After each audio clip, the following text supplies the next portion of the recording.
Assalamualaikum warahmatullahi wabarakatuh. Alhamdulillahi rabbil alamin. Wassalatu wassalamu ala Muhammad wa ala alihi wa ashabihi wa man tabi'ahum bi ihsanin ila yaumiddin. Rabbi shrah li sadri wa yassir li amri wahlul 'uqdatam min lisani yafqahu qawli. Kaum muslimin yang dirahmati Allah Subhanahu wa ta'ala. Allah Subhanahu wa ta'ala berfirman dalam Al-Quran, Ya ayuhan nasu qad ja'atkum maw'izatun min rabbikum wa shifaa'un lima fis sudur wa hudan wa rahmatun liqaumin yu'minun. Hai sekalian manusia, telah datang kepada kalian pelajaran dari Tuhan dan obat, wa shifa', obat bagi penyakit yang ada di dalam hati-hati kalian. Ia juga sebagai petunjuk dan rahmat bagi orang-orang yang beriman kepada Allah Subhanahu wa ta'ala. Al-Quran Allah Subhanahu wa ta'ala turunkan kepada Nabi Muhammad sallallahu alaihi wasallam akan menjadi obat. Salah satunya akan menjadi obat bagi penyakit yang ada di dalam hati kita. Penyakit yang ingin kita hilangkan dari kehidupan, dari hati kita, yang paling terpenting adalah penyakit susah, penyakit nestapa, penyakit iri, dengki, dan berbagai penyakit-penyakit yang ada di dalam hati kita. Kesombongan contohnya. Yang jelas yang diinginkan oleh setiap hamba Allah Subhanahu wa ta'ala, siapapun orangnya, hanya menginginkan satu dalam kehidupannya, yaitu kebahagiaan.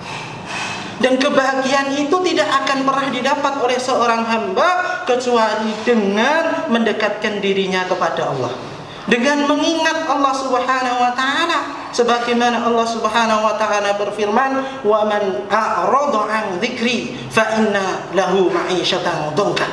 Barang siapa yang ia berpaling dari mengingat Allah Subhanahu wa ta'ala, niscaya ia akan mendapatkan kehidupan yang susah, kehidupan yang sempit. Tentunya kebahagiaan itu jauh dari hamba tersebut. Wa man a'rada 'an dzikri fa inna lahu ma'isyatan dhanka. Untuk menghilangkan penyakit-penyakit yang ada di dalam hati kita, hendaknya kita mengenal Allah Subhanahu wa ta'ala. Tidak ada jalan lain selain kita mengingat Allah. Kita tidak akan pernah ingat Allah kecuali kita mengenal Allah Subhanahu wa ta'ala terlebih dahulu.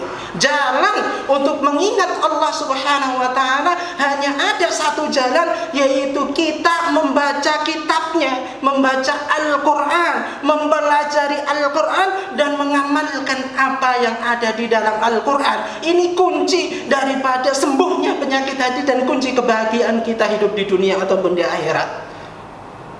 Allah Subhanahu wa ta'ala menceritakan, menorehkan firman-Nya di dalamnya keluh kesah Nabi kita Muhammad sallallahu alaihi wasallam tentang akan datang setelah masa Rasulullah sallallahu alaihi wasallam umat atau manusia dari umat Islam yang mereka menjauhi Al-Quran. Wa qala ar-rasul ya rabbi inna qaumi ittakhadhu hadzal qur'ana mahjura. Nabi kita Muhammad sallallahu alaihi wasallam berkata, ya Allah, sesungguhnya umatku akan menjadikan Al-Quran ini yang sebagai petunjuk, sebagai obat bagi seluruh penyakit hati yang ada dalam diri kita, jalan untuk meraih kebahagiaan di dunia ataupun di akhirat, mahjura, tempat yang ditinggalkan atau sesuatu yang ditinggalkan. Bagaimana bentuk seseorang meninggalkan Al-Quran? Yang pertama, meninggalkan tilawahnya. Yang kedua, meninggalkan mempelajari, memahami, mentadaburi apa yang ada di dalamnya. Yang ketiga, setelah ia paham, ia meninggalkan juga pengamalannya. Semua itu bentuk daripada menghajar, meninggalkan daripada Al-Quran. Kaum muslimin yang dirahmati Allah Subhanahu wa ta'ala, mari kita isi Ramadan kita pada tahun ini dengan memperbanyak tilawah Al-Quran, memahami isi kandungan Al-Quran, dan apa yang sudah kita ketahui dari kandungan dari Al-Quran, mari kita amalkan seterusnya hingga kita kembali kepada Allah Subhanahu wa ta'ala. Assalamualaikum warahmatullahi wabarakatuh.